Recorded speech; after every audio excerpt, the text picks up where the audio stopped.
بخاری حدیث نمبر 162۔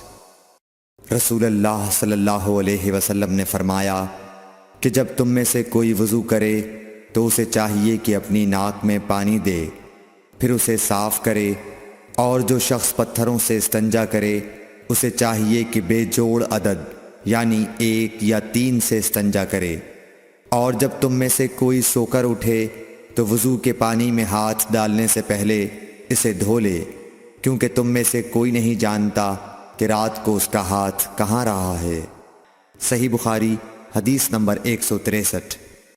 عبداللہ بن عمر رضی اللہ تعالی عنہ کہتے ہیں کہ ایک مرتبہ رسول اللہ صلی اللہ علیہ وسلم ایک سفر میں ہم سے پیچھے رہ گئے، پھر تھوڑی دیر بعد آپ صلی اللہ علیہ وسلم نے ہم کو پا لیا اور عصر کا وقت آ پہنچا تھا۔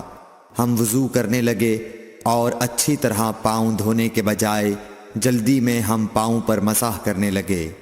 آپ صلی اللہ علیہ وسلم نے فرمایا، ایڑیوں کے لیے آگ کا عذاب ہے، 2 مرتبہ یا 3 مرتبہ فرمایا۔